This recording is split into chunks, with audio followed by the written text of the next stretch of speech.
Om Para Brahmaya Vidmahe Shiva Tattvaya Dhimahi Tanno Mohan Prachodayat. Om Para Brahmaya Vidmahe Shiva Tattvaya Dhimahi Tanno Mohan Prachodayat.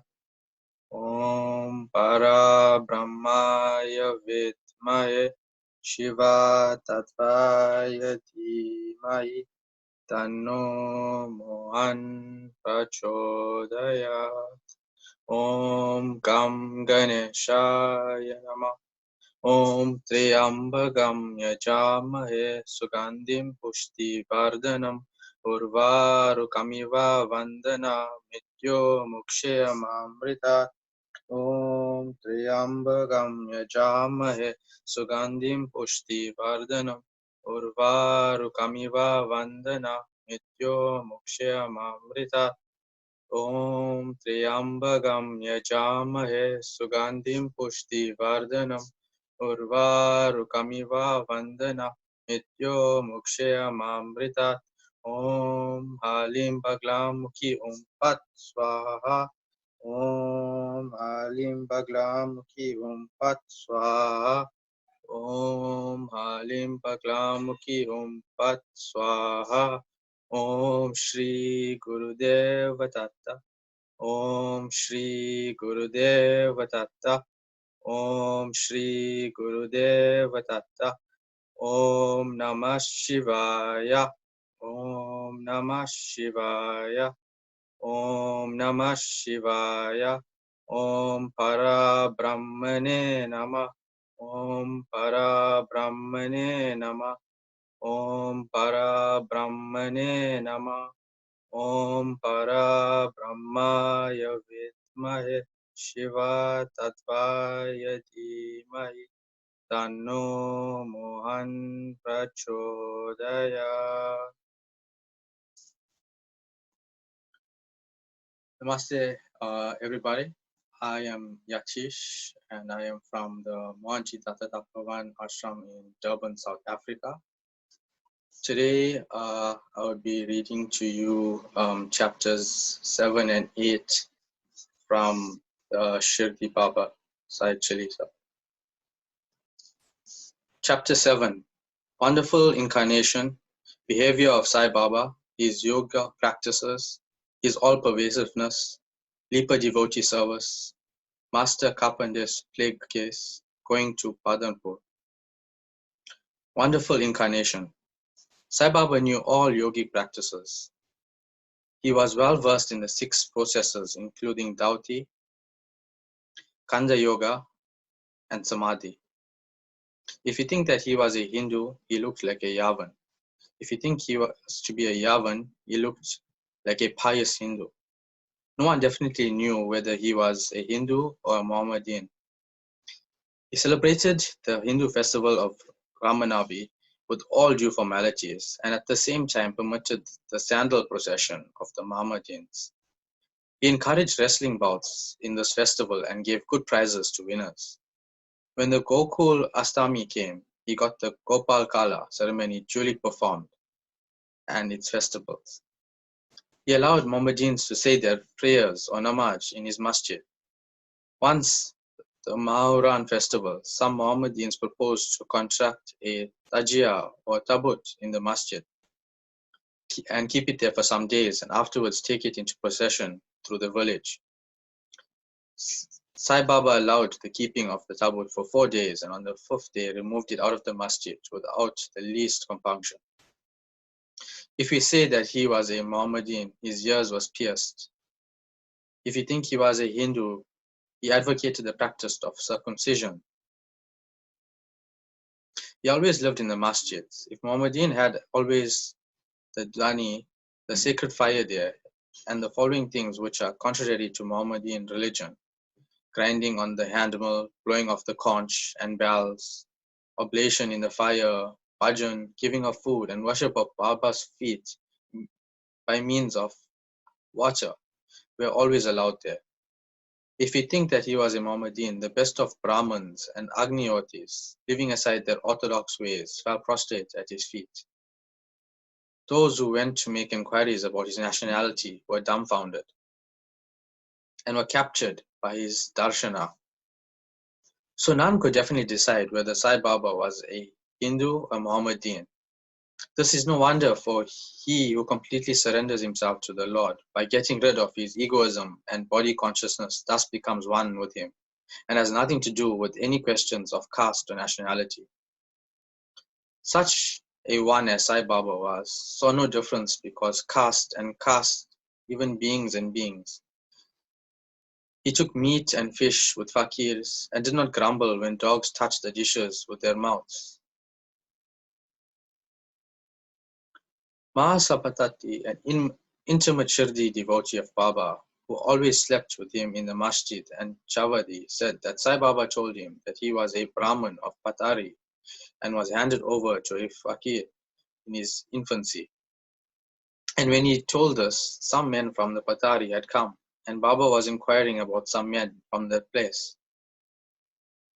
Vidya Sai Leela in 1924, Kashibai Kantir, the famous learned woman of Pune, says, in this experience, on hearing of Baba's miracles, we were discussing, according to our theosophic convention and fashion, whether Sai Baba belonged to black or white lodge.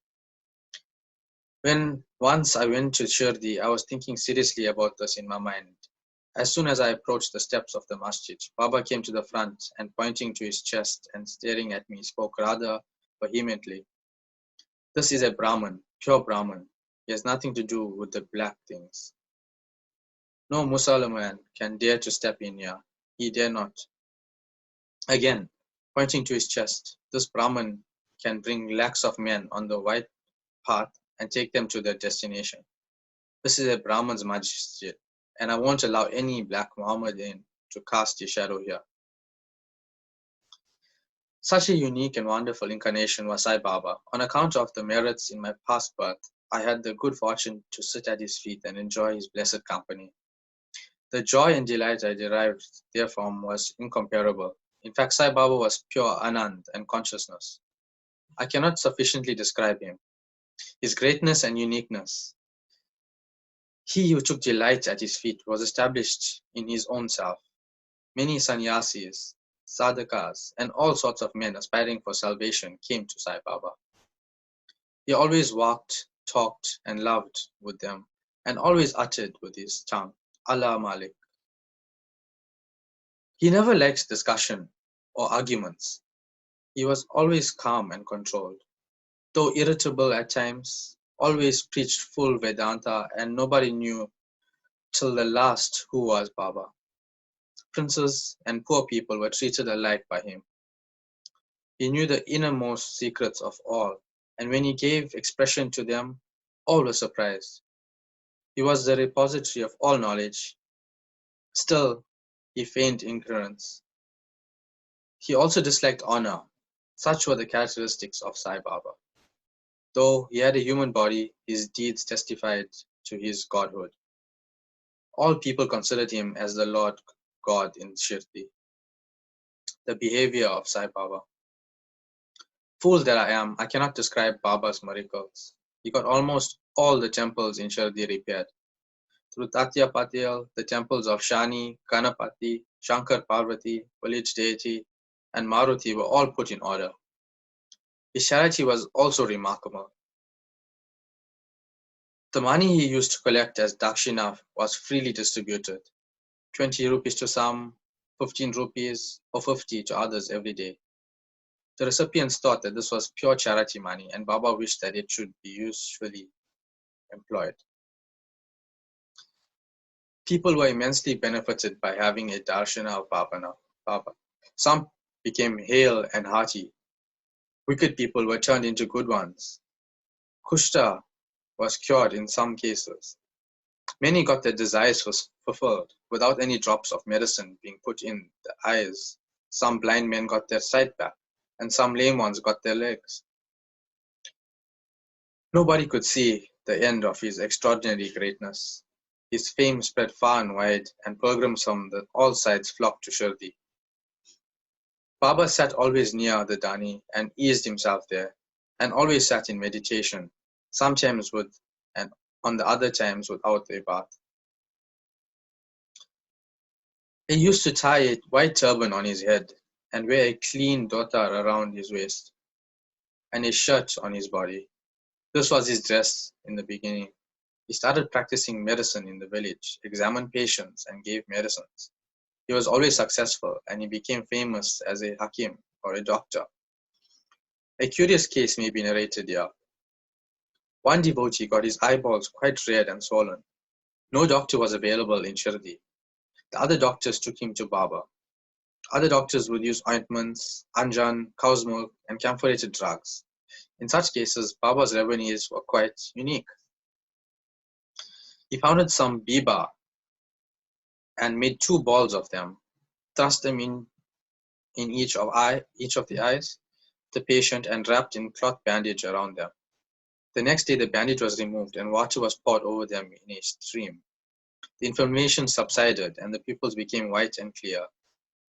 Though the eyes are very delicate, the biba caused no smarting, but it removed the disease of the eyes. Many such cases were cured, and this is only an instance in point.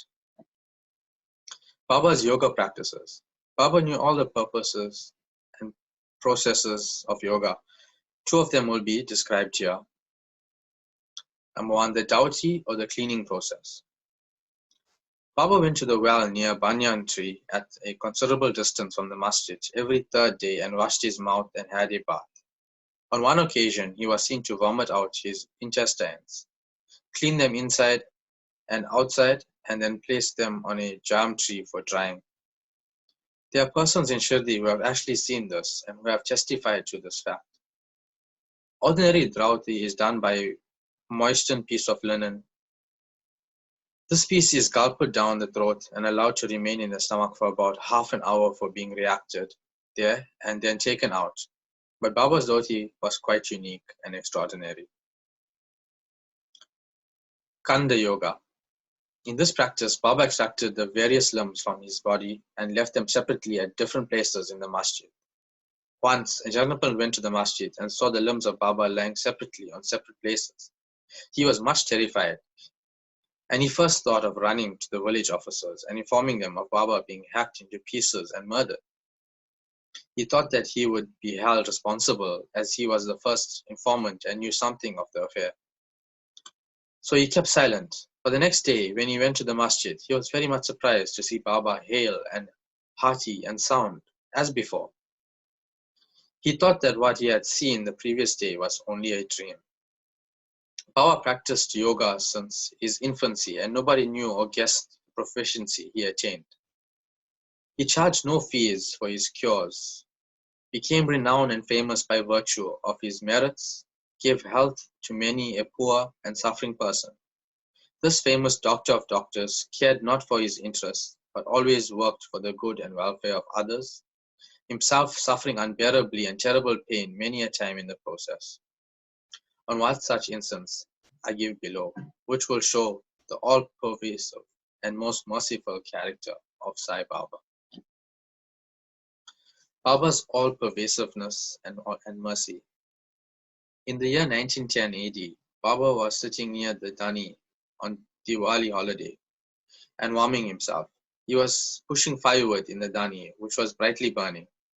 A little later, instead of pushing logs of wood, Baba pushes his arms into the Dani. The arm was scorched and burnt immediately. This was noticed by the servant Madhava and also by Madhavaro. They at once ran to Baba, and Madhavaro clasped Baba with his waist from behind and dragged him forcibly backward and asked, "Deva, for what have you done this?" Then Baba came to his senses and replied, "The wife of a blacksmith at some distant place was working the bellows at a furnace. Her husband called her. Forgetting that a child was on her waist, she ran hastily, and the child slipped into the furnace. I immediately thrust my hand into the furnace and saved the child. I do not mind my arm being burnt, but I am glad that the life of the child is saved. Leaper devotee service. On hearing the news of Baba's hand being burnt from Shama, Mr. Chandrakar, accompanied by the famous Dr. Parmanand of Bombay, with his medical outfit consisting of ointments, lint, and bandage, rushed to Shirdi and requested Baba to allow Parmanand to examine the arm and dress the wound caused by the burn. This was refused. Ever since the burn, the arm was dressed by the Leaper devotee, Bhagoji Shinde. His treatment consisted in massaging the burnt part with ghee and then placing a leaf over it and bandaging it tightly with patis. Mr. Chandrakar solicited Baba many a time to unfasten the patis and get the wound examined and dressed and treated by Dr. Parmadan, with the object that it may be easily healed. Dr. Parmadan himself made similar requests, but Baba postponed, saying that Allah was his doctor, and did not allow his arm to be examined. Dr. Parmadan's medicines were not exposed to that air of Shirdi, as they remained intact, but he had the good fortune of getting darshana of Baba. Bhagoji was allowed to treat the hand daily. After some days, the arm healed and all were happy. Still, we do not know whether any trace of pain was left or not. Every morning, Bhagoji went through his program of loosening the patis, massaging the arm with ghee, and tightly bandaging it again. This went on until Sai Baba's Samadhi. Sai Baba, a perfect Siddha as he was, did not really want this treatment, but out of love to his devotee, he allowed the upasana. When Baba started for Lendi, Bhagoji held an umbrella over him and accompanied him. Every morning when Baba sat near the post close to the Dani, Bhagoji was present and started his service. Bhagoji was a sinner in his past birth. He was suffering from leprosy. His fingers had shrunk, his body was full of pus and smelling badly. Though outwardly he seemed so unfortunate, he was really very lucky and happy, for he was the premier servant of Baba and got the benefit of his company. Master Kabade's plague case. I shall now relate another instance of Baba's wonderful Leela. Mrs. Kapade, the wife of Mr. Dadashah Kapade of Amaroti, was staying at Shirdi with a young son for some days. One day the son got a high fever, which further developed into bubonic plague. The mother was frightened and felt most uneasy. She thought of leaving the place for Amaroti and went near Baba in the evening. When he was coming near the Vada, in his evening rounds for asking his permission, she informed him of it in a trembling tone that her dear young son was down with plague. Baba spoke kindly and softly to her, saying that the sky is beset with clouds, but they will melt and pass off and everything will be smooth and clear. So saying, he lifted up his kafni up to the waist and showed to all present 4 fully developed buboes, as big as eggs, and added, "See, how I have to suffer for my devotees. The difficulties are mine." Seeing this unique and extraordinary deed, the people are convinced as to how the saints suffer pains for their devotees. The mind of the saints is softer than wax. It is soft in and out as butter. They love their devotees without any idea of gain and regard them as their true relatives. Going to Padarpur and staying there. I shall now close this chapter after relating a story illustrating how Sai Baba loved his devotees, anticipated their wishes and movements. Mr. Nanasheb Chandrakar, who was a great devotee of Baba, was Mamlatar at Nandupar in Kandagash. He got an order of transfer to Pandarpur. His devotion to Sai Baba bore fruit as he got an order to go and stay at Pandarpur, which is regarded as the Uvekunda, which is the heaven on earth. Nanasheb had to take immediate charge, so he left immediately for the place without even writing or informing anybody at Shirdi. He wanted to give a surprise visit to Shirdi, his Padanpur, see and salute his Vitoda or Baba, and then proceed. Nobody dreamt of Nanasheb's departure for Shirdi, but Sai Baba knew all about this, as his eyes were everywhere.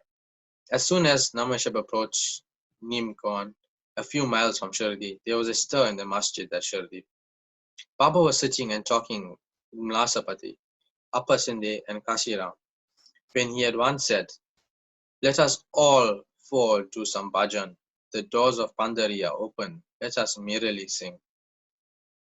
Then they began to sing in chorus, the burden of the song being, "I have to go to Pandarpur and I have to stay on there, for it is the house of my Lord." Baba sang and the devotees followed him. In short time, Nana Shep came there with his family, prostrated before Baba, and requested him to accompany them to Pandarpur and stay with them there. The solicitation was not necessary, as the devotees told Nana Shep and Baba was already in the mood of going to Pandarpur and staying there. Hearing this, Nana Shep was moved and fell at Baba's feet. Then, getting Baba's permission, or Yudi and blessings, and left for Padanpur. There is no end to Baba's stories, but let me now make a halt here, reserving for the next chapter other topics such as importance of human life, Baba's living on alms, Vayabhai's service, and other stories. Bhavit Sri Sai, peace be to all.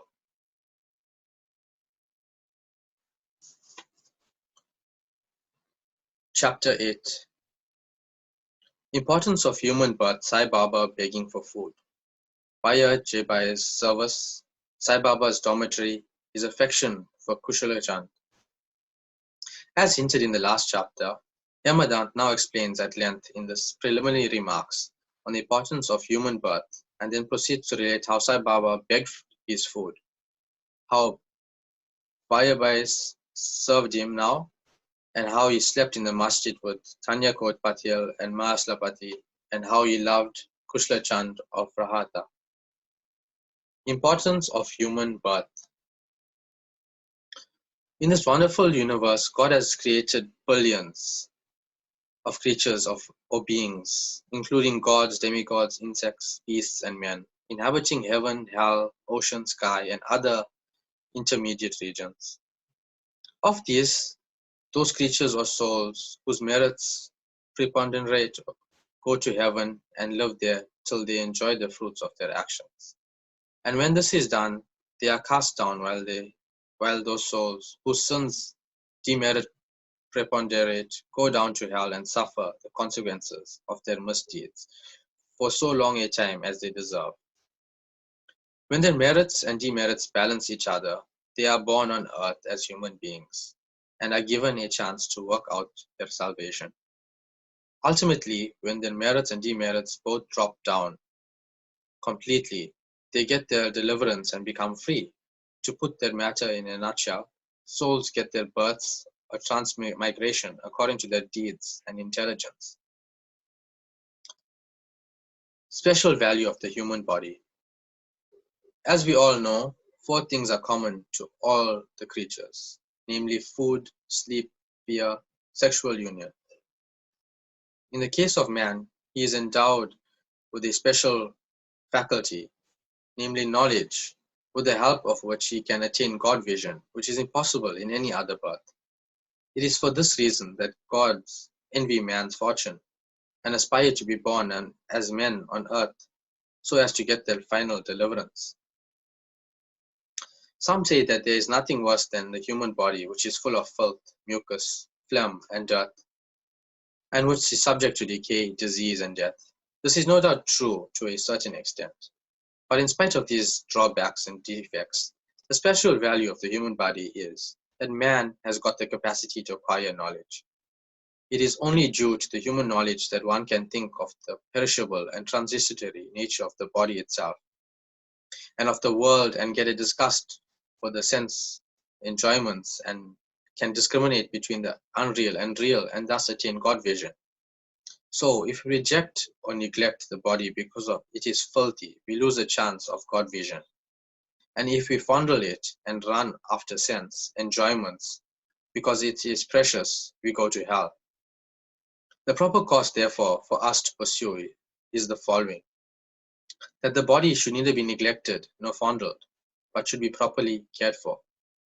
Just as a traveler on a horseback takes care of his pony on the way till he reaches his destination and returns home, thus the body should never be used to engage to attain God vision or self-realization, which is the supreme end of life.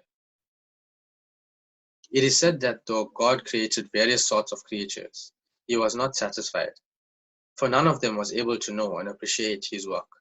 So he had to create a special being, man, and endow him with a special faculty, namely knowledge. And when he saw that man was able to appreciate his Leela, which is his marvelous work and intelligence, he was highly pleased and satisfied. So really, it is good luck to get a human body, better luck to get a birth in a Brahmin family, and best one to get an opportunity of having resource to Sai Baba's feet and surrendering to him. Man's endeavor, realizing how precious the human life is and knowing that death is certain and may snatch us at any time, we should be ever alert to achieve the object of our life. We should not make the least delay, but make every possible haste to gain our object. Just as a widower is most anxious to get himself married to a new bride, or just as a king leaves no stone unturned to seek his lost son, so with all earnestness and speed, we should strive to attain our end, self-realization, casting aside sloth and laziness, warding off drowsiness. We should day and night meditate on the self. If we fail to do this, we reduce ourselves to the level of beasts. How to proceed? The most effective and speedy way to gain our body, our object, is to approach a worthy saint or sage, Satguru, who has himself attained God vision. What cannot be achieved by hearing religious lectures and study of religious works is easily obtained in the company of such worthy souls. Just as the sun alone gives light, which all the stars put together cannot do, so the Sadguru alone imparts spiritual wisdom, which all the sacred books and sermons cannot infuse. His movements and simple talks give us silent advice. The virtues of forgiveness, calmness, disinterestedness, charity, benevolence, control of mind and body, egolessness are observed by the disciples as they are being practiced in such pure and holy company. This enlightens their minds and lifts them up spiritually. Sai Baba was such a sage or Sadguru. Though he acted as a fakir, he was always engrossed in the self. He always loved all beings in whom he saw God or divinity. By pleasures he was not elated. He was not depressed by misfortunes. A king and a pauper were the same to him. He, whose glance would turn a beggar into a king, used to beg his food from door to door in Shirdi, and let us now see how he did it. Baba begging for food.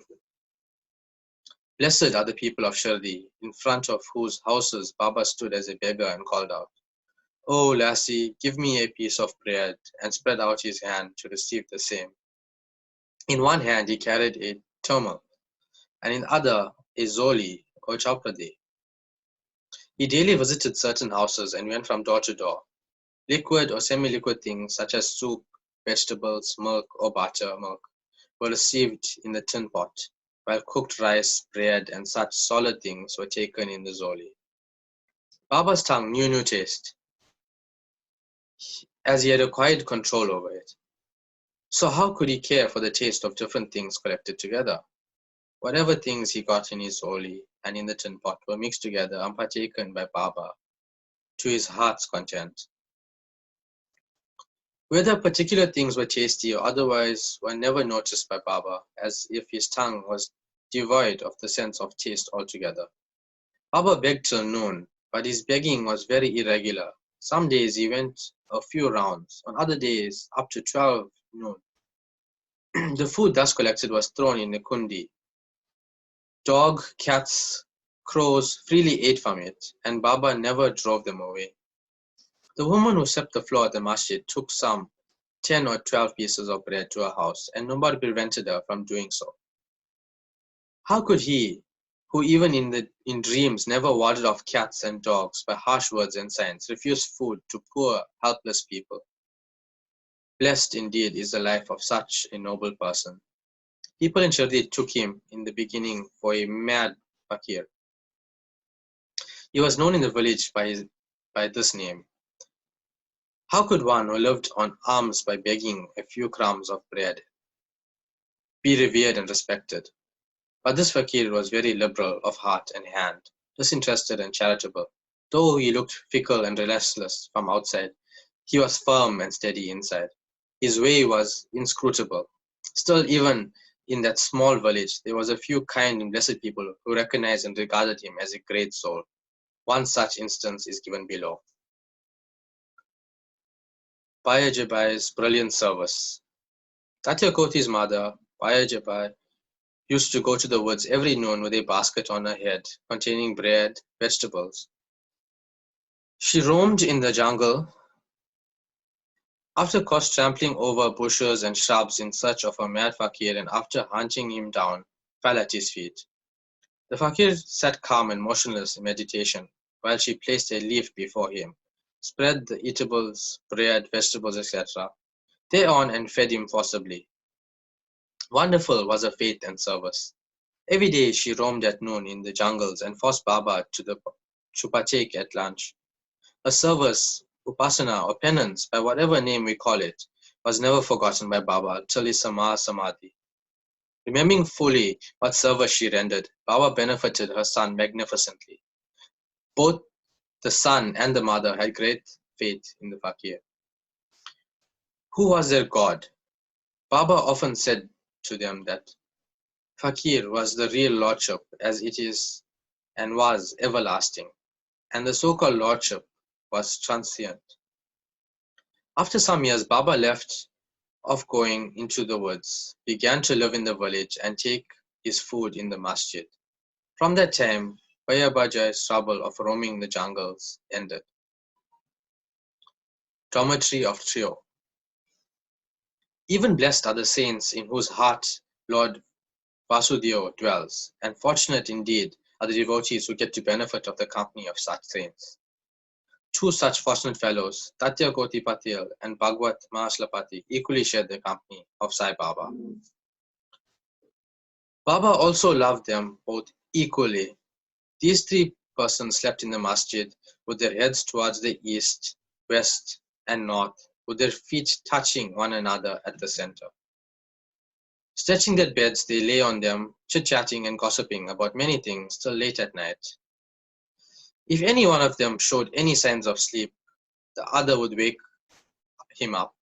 For instance, if Tatya began to snore, Baba at once got up and shook him from side to side and pressed his head. If it was Mahasalpati, he hugged him close, stroked his legs, and kneaded his back. In this way, for full 14 years, Tatya, leaving his parents at home, slept in the masjid on account of his love for Baba. How happy and never to be forgotten were those days. How to measure that love and how to value the grace of Baba. After the passing away of his father, Tatya took charge of the household affairs and began to sleep at home. Kushalahand of Rahata. Baba loved Ganpat Koti Patil of Shirdi. He equally loved Chandra Branset, Marwadi of Rahata.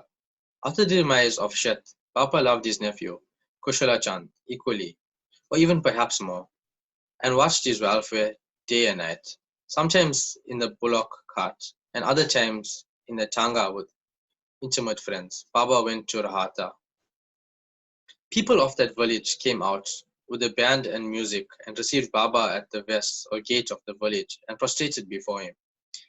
Then he was taken into the village with great pomp and ceremony. Kushal Chand took Baba to his house, seated him on a comfortable seat and gave him a good lunch. Then they talked freely and merrily for some time, after which Baba returned to Shirdi, giving delight and blessing to all. Shirdi is midway between an equidistance from Rahata on one side, the south, and Nimagon on the other side, which is the north. Baba went beyond these places during his lifetime. He never saw any railway train, nor traveled by it. Still, he knew exactly the timing of arrival and departure of all trains. Devotees who acted accordingly to Baba's instructions, which were given by him at the time of taking his leave, fared well. while those who disregarded them suffered many a mishap and accident. More about this and other matters will be told in the next chapter. Bow to Shri Sai, peace be to all. This concludes chapter 8. Please join us again tomorrow for another 2 chapters, as we will be covering chapters 9 and 10. Thank you.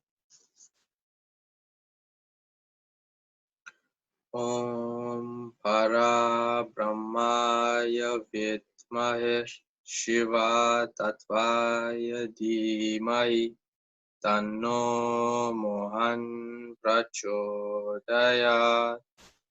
Om Para Brahmaya Vidmahe Shiva Tattvaya Dhimahi Tanno Mohan Prachodayat. Om Para Brahmaya Vidmahe Shiva Tattvaya Dhimahi Tanno Mohan Prachodayat.